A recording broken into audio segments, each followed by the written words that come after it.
पैदा नहीं होते। प्रधान जी जरा गौर करिएगा। लोग कहते हैं कि वीर हर घर में पैदा नहीं होते, तो हम भी कहते हैं कि हर माँ वीर पैदा भी नहीं कर सकती। काहे बदे जाना था? गांव में कुछ खराब चले, आदमी केवल यह करके डाल दिया, छोड़ा यार 5 साल बाद तो चुनाव वही करे।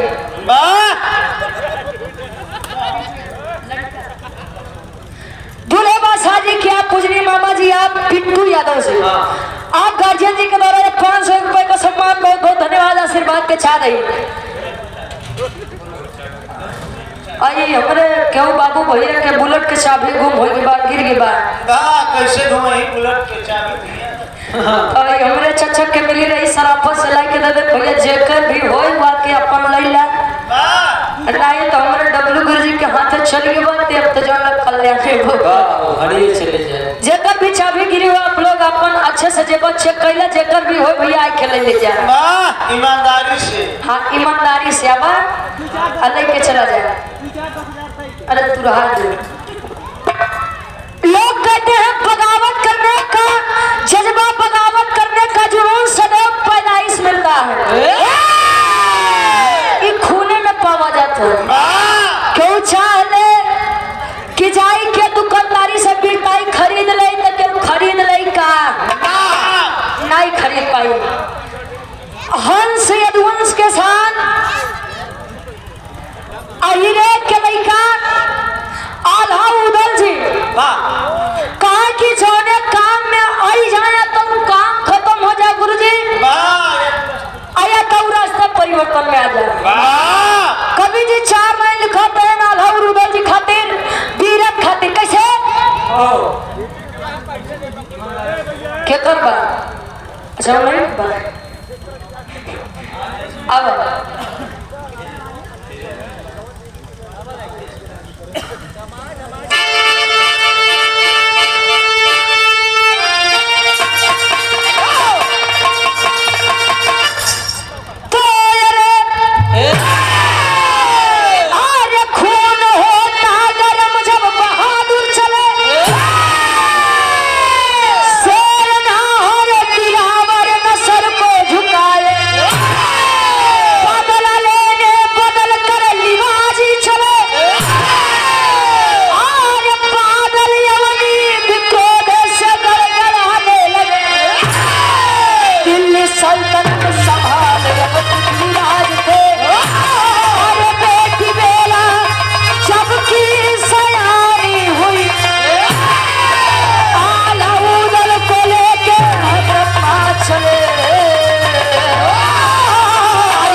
के ना चाहिए। देखा वीर चाहिए तब के होखन, वीर चाहिए आज के होखन।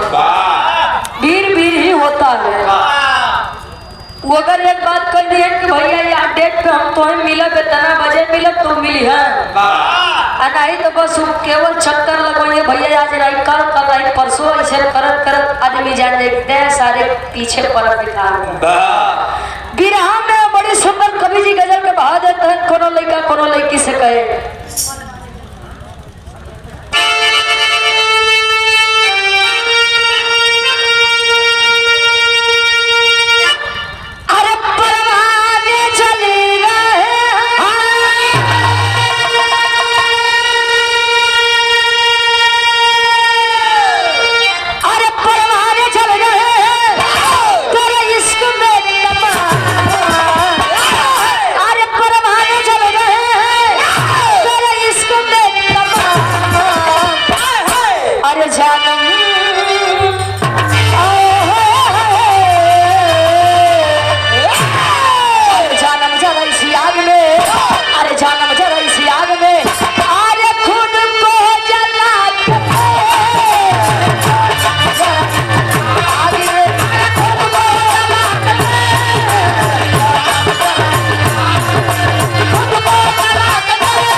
के देख।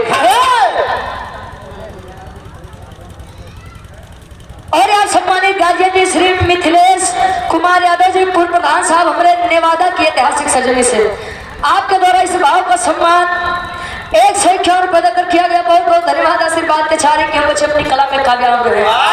वीरन खातिर कवि जी एक लाइन लिखा था से अरे बोला है वीर बघेला,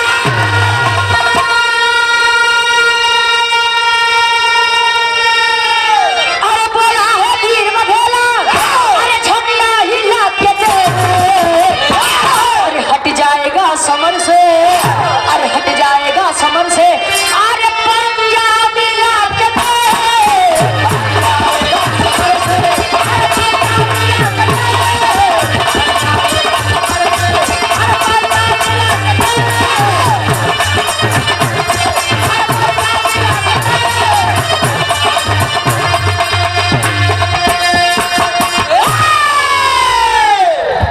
वीर गुरु जी वीर पुरुष बा कहो पहले के मर्द मोछ ऐठ के बात बोले जज्बाती आयब के मर्द मुछ मुंडा होइए शर्म नहीं तरीको आती। अच्छा मोछो 4 प्रकार का होता गुरु जी। पहले होता उच्च मोछ, ये मोछा ज्यादा अहिरन और पाल बिरादरी में पावा जाता। मौसी मौसी के मोछा जब रखो तो टाइट है गुरुजी ऊपर तरफ मोड़ो थे। ये पहला या दूसरा नीच मोछ, जैसे मेरे डबरू गुरुजी के बाद नीचे में आवा। तीसरा गुच्छ मोछ जो यहाँ से गुरुजी यहाँ तक आवे। आजकल केवल हम 2-3 आदमी के देखे जो नहीं मोछा यहाँ से यहाँ तक आवे। या तो रामलीला में जे रावण बनो थो करे या मोछा देखा था। या तो पहले के जितना पहलवान भैया लोग बाबू लोग भैया उनके कहो आज चौथा पे छोछ मुछ। अच्छा तोरे बात ठीक ठाक बात छोछ मुछ का मतलब एकदम चिपक रहा है ना हाथ रहा है ना सफच है। हाँ सफच है कहो खैर इतना मर्दन के बात रहे बिरहा के कहानी के शुरुआत बा। महोबा नगरी से बारात लेकर चले हैं आल्हा उदल के चचेरे भाई ब्रह्मा। ब्रह्मा और आल्हा उदल लेकर चले हैं गौना लेने के लिए अपनी पत्नी बेला का। कैसे कहानी की शुरुआत कवि जी जो हरी छत से लिखा था कैसे बोला लेकिन यहाँ तक ना बोला।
मरिया है भाई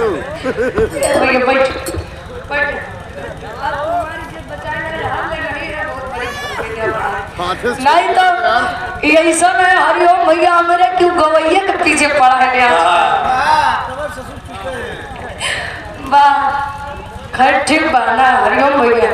हाँ अब लागत बा कि तोरो जवानी आते बा। पहले के पुरानिया कहा डॉक्टर गुरु जी की जगह जवानी आवत है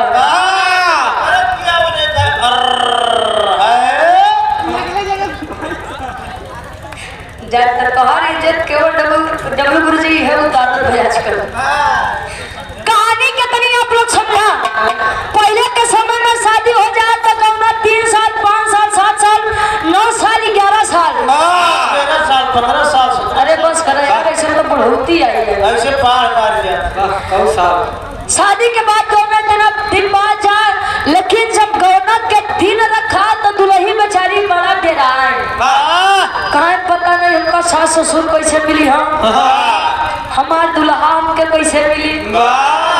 लेकिन आजकल के जमाने उल्टे बा। आजकल बेचारे सास ससुर डराते हैं कि पता न हमको पतो हो कैसे मिली। पता न महीना 6 महीना साथे बढ़िया से रहा दे कि अलग जी कराई दे। और नहु से ज्यादा तीमर भैया लोग के रानी है। पता न महीना 6 महीना जिए दे कि नीला डर में भरी भाई। और मर्दन के ऊपर बड़ी विपदा आई है गुरु जी। अच्छा, पृथ्वीराज चौहान दिल्ली सल्तनत को संभाले राजगद्दी पर बैठे हैं। पृथ्वीराज चौहान की एक बेटी जिसका नाम बेला बताया गया और एक बेटा जिसका नाम ताहर बताया गया। बेटी बेला की शादी आल्हा उदल के चचेरे भाई ब्रह्मा के साथ हुई। तो शादी जब बहुत कुछ दिन बीता तक गवाना रखा था। ब्रह्मा जी के मन में भी एकदम उत्साह बा, खुशी बा कि शादी तो होगा, दुल्ही अपन नहीं देखे, अब तो हम अपने दुल्ही से मिला। अब राजा मिला। प्यार के बात हुई। प्यार के वो प्रेम के वो बात है ना गुरु जी की मोची के निगाह जूते पर। अब हर प्रेम का मतलब कहा। अच्छा, यहाँ चले हैं आल्हा उदल ब्रह्मा जी सजा करके गौना लाने के लिए। वह बेला भी 16 श्रृंगार के अपने सैया के राह देखत बा कि कल हमार दुल्हा कल हमार सैया तले पृथ्वीराज चौहान एक ऐलान कर दिया। कौन ऐलान बा? एक लाइन गीत लगत बा। ये गीत मार्केट में बड़ी वायरल रहे। आजकल के बच्चा बड़ा रंगदार बा। लड़को आजकल रंगदारी के भूत के सर के ऊपर बड़ा सवारी बा। लड़का कहे कैसे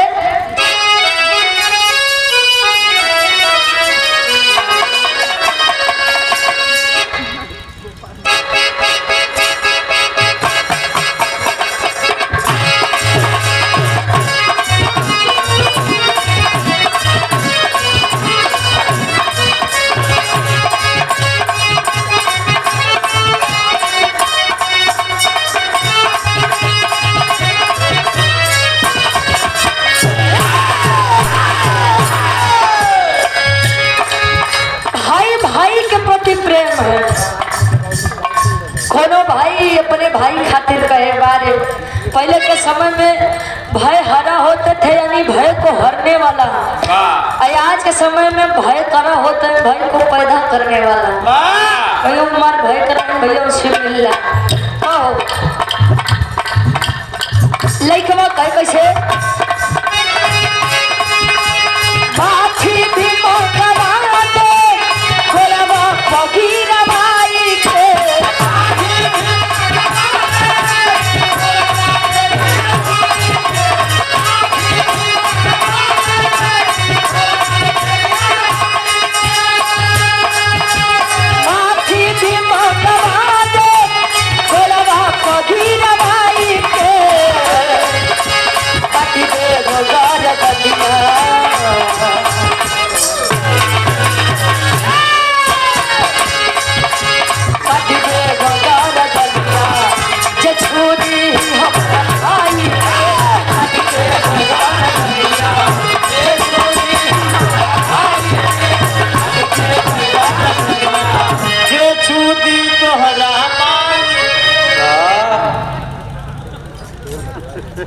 यार भाई के माई के नाही तो हमका लगत बा डगरू गुरुजी हमरे मम्मी के सबसे लायक देवो तू ही है। हाँ भाई, हम तो नहीं देखे कि क्यों मार दे जे हमरे माई के देख ले। धन्य हो गए तोरे जैसे देवर पाई। गौर करेंगे फिर यहाँ पे पृथ्वीराज चौहान का बेटा ताहर और ब्रह्मा का साला ऐलान कर दो कैसे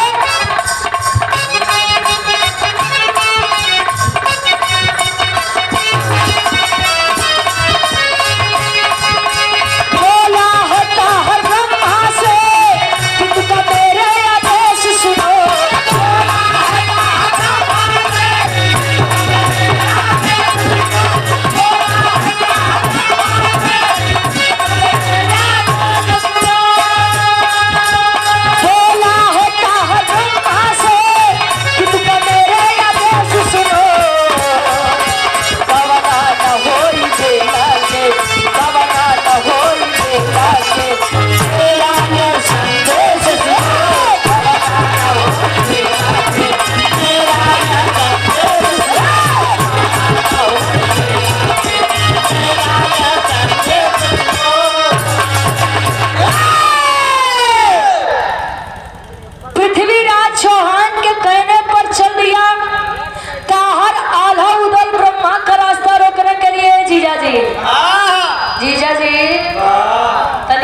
हमको कहीं काम बात दूसरे साहब हाँ यार आया मन कहीं पिताजी ने कहा है कि बेला का गवना नहीं होगा।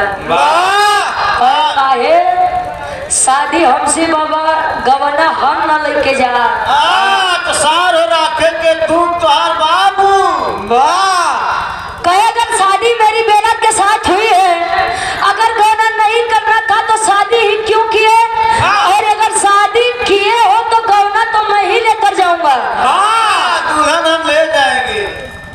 कहे कि दुल्हन के सब पे ले जा सकत है, कहे कौन सतवा, कहे अगर आप दुल्हन ले जाना चाहते हो, मेरी बहन को ले जाना चाहते हो, तो जब राज दरबार में पहुंचे तो अपन सर झुकाए दिया। इतनी बात भाई ब्रह्मा अहिरे कलैका भोरे लाग दिल पे खैर के मतलब कि हम लड़का पक्ष से होई के स्वयं दुल्हा होई के हम सर झुकाई के दुल्हन लावे जा। सार ये करे नियम बा कदापि नहीं हो सकता। कुछ भी हो जाए दुल्हन में लेकर के जाऊंगा। अभी बात हमरे मान और सम्मान की बात। खबर भिजवा दो हमारा दुल्हन बेला के कह दिया कि 16 श्रृंगार करके बैठी रहा है, गवना तो हम लेके जाब। ताकत बा हमारे अच्छे भी बीच में आई हमरे मेहरारू के बीच में तो के मौत के घाट उतार दे। से बगल हो जा अच्छा सदियों से लेकर के झगड़ा केवल गुरुजी तीन चीज बोले होगा, जर जोरू जमीन। जानला मेहरारू खातिर इतनी का से कही जात है, कुछ है तो पता नहीं बदली से जमीनी बने मर मिटत है। ऐके जानला झगड़ा ये ना बने ना खाली 2 इंची 5 इंची बने होता है। हाँ मैं जा कही कि पड़ोसी काटत बा जगला कहे इतना काटे थमाऊ काटत अनाऊ काट ले काटत इतना कदन कि मेड़ इतना पातर हो गया। बोला ले पाल साहब को वो काटा ने लठा उनके के हमार बहु काटा 2 लठा मार उनके के बा सब तो बच जाता बेचारों में ले पाल पचड़ा जाता। कैसे ना पहुंच के तो हमार बेबा हाँ तो का करवा दे माना बड़ा उल्टा बा।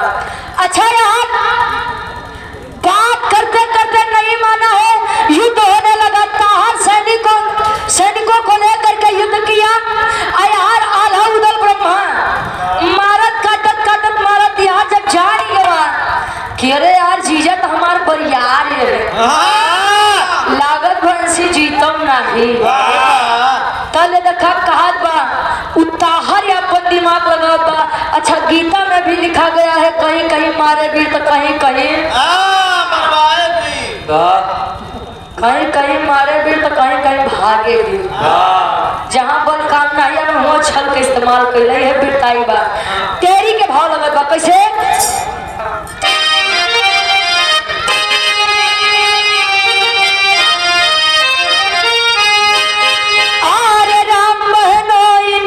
छीने सरवा ए भैया बहनोई नाही छीने सरवा तो अपने हाथ से धोया बहनी के लीला।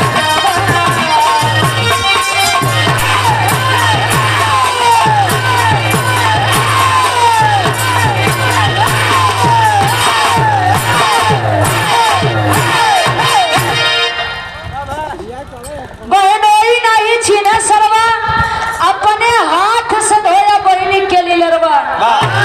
और सम्मानित गार्जियन जी हमारे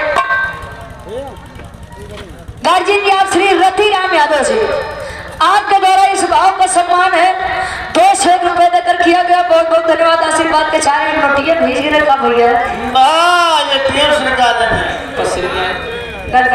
ना भैया करेंसी ना तू ये दे दिया, बहुत बड़ी बात, बड़ा सम्मान के बहुत बहुत धन्यवाद। नहीं दर्शन इधर देता है अचानक से आ गया ना, इतने में आदमी के जान लो पैसा कम बचा हुई मोबाइल ज्यादा बचाए हुए। कहो बहनोई नहीं छीने सरवा।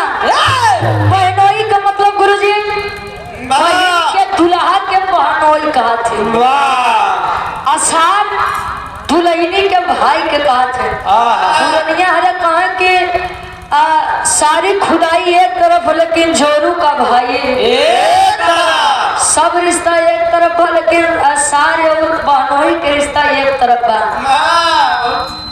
लगातार अब मीठी मीठी बात करने के लिए अरे जीजा, ए जीजा जी, अरे यार तू तो बुरा मान गया। हम तो देखत रहे अजमावत रहे कि हमरे बहनी के बियाह जैसी बाबा मर्द बा कि नहीं मर्द बा। मुसीबत पड़े पे हमरे बहनी के इज्जत बचा सकत है, मान मर्यादा बचा सकत कि नहीं बचा सकत। लेकिन अब तू हमारे पसीना छोड़ा दिया जान ले तोसी बरियार दिल के होइए नहीं। इतना करते कह कि चलिए मेरी बहन आपकी राह देख रही है, लेकर गया है साहब राज दरबार में और पीछे से खंजर चुभोया है।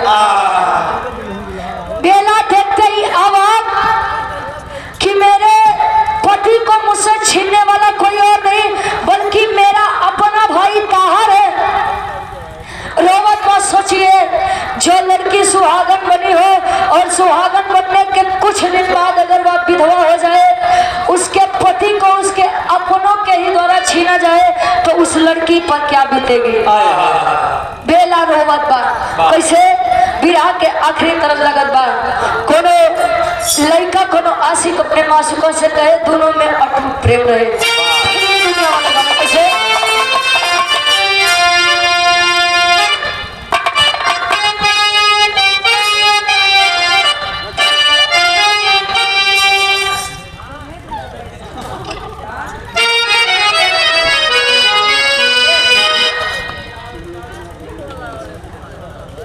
और यार सम्मानित गार्जियन जी, त्रिलोकीनाथ यादव जी,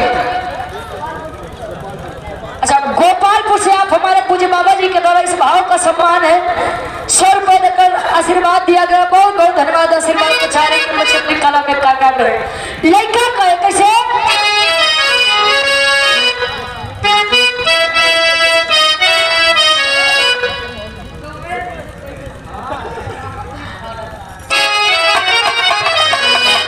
चल जाए हो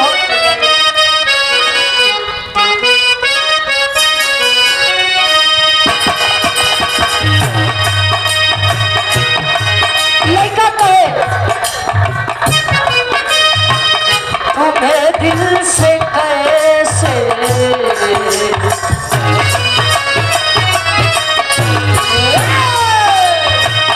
तुम्हें दिल से कैसे जुदा हम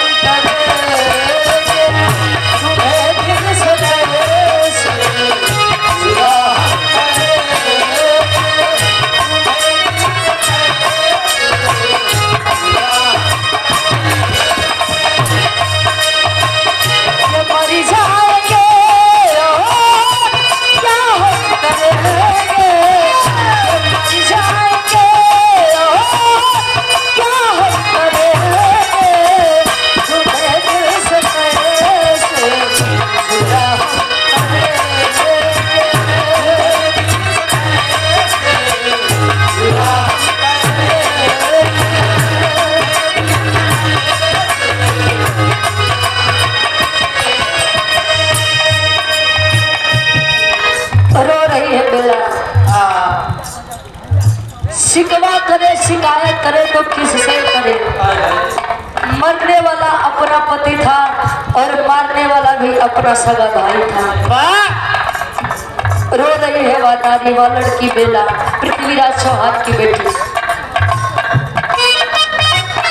आप राजे जी रितिनेश कुमार यादव जी इसी ग्राम से आपके द्वारा 100 रुपए का सम्मान।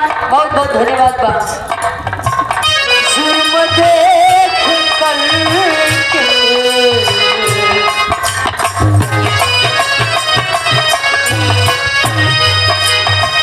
जुर्म देख कर बहन रो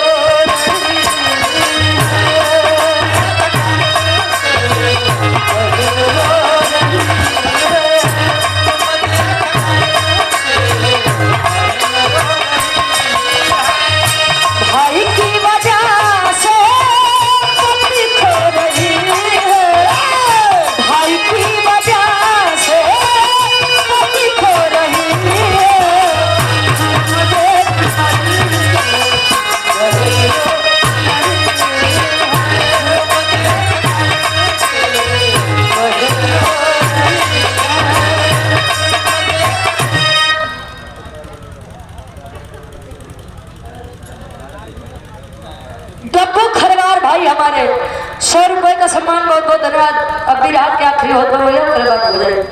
कहे जुर्म देख करके बहन रो रही है, भाई की वजह से पति खो रही है, रो रही है, विलाप कर रही है। एक बात आप लोग मेरी जान लीजिएगा, नारी अगर अपनी सर्वलाज के बाहर से होती है तो उसका बहिष्कार कर दिया जाता है भरे समाज से।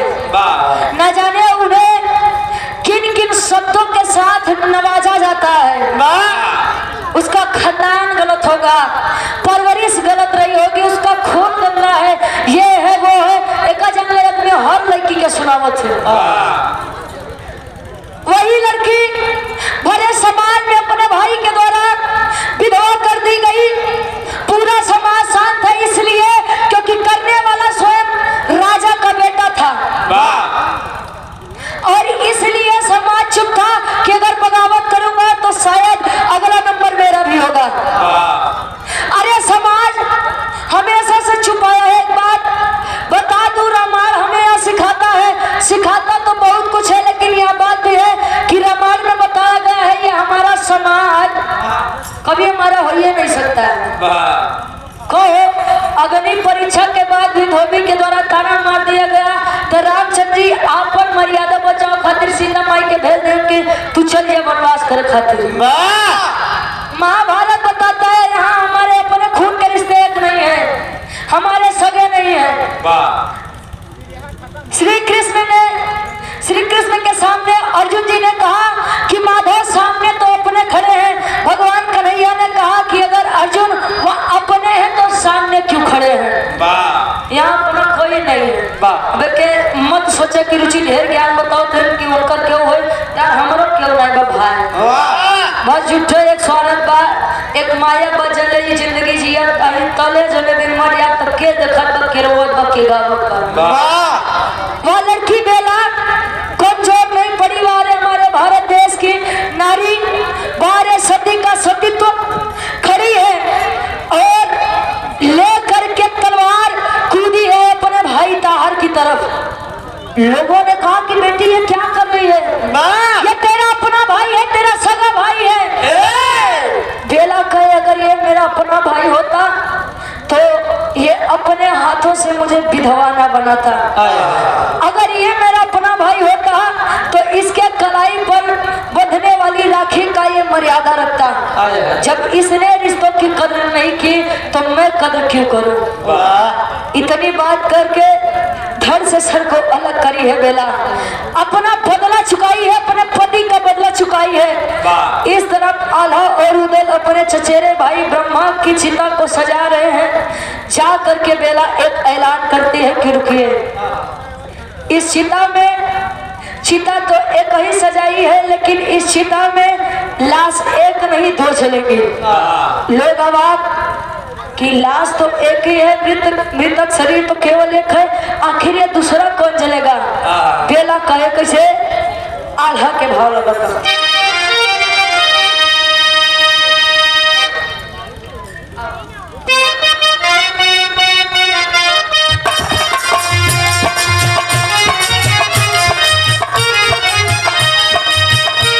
सजाई रानी कैल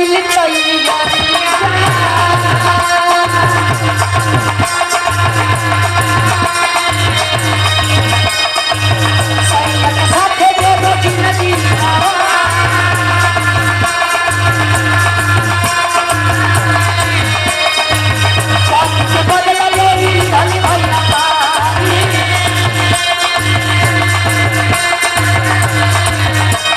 बहादुरिया गलिया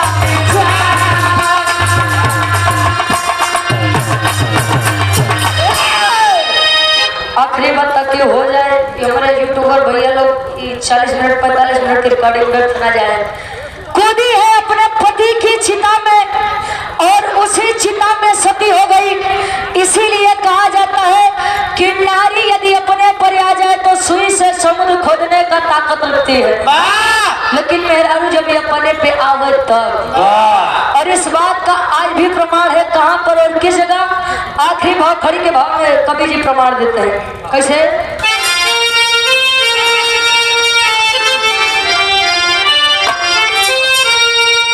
अरे पंच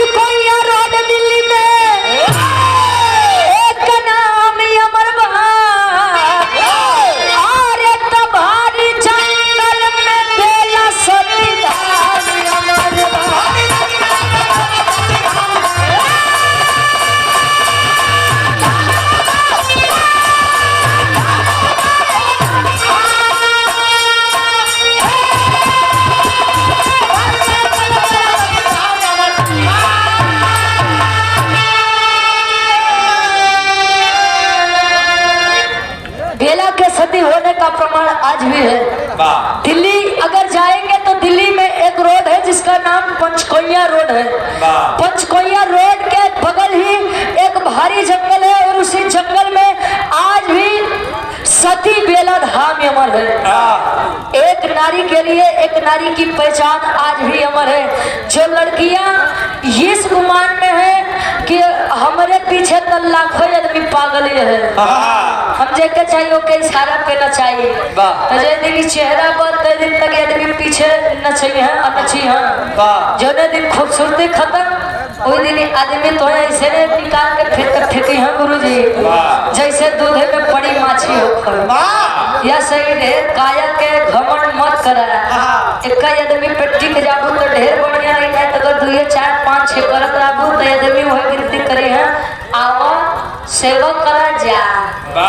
या से नारी का भी एक सम्मान होता है, एक अस्तित्व होता है, उसको बचा के रखिए। आखिरी में खन्ना के पश्चिम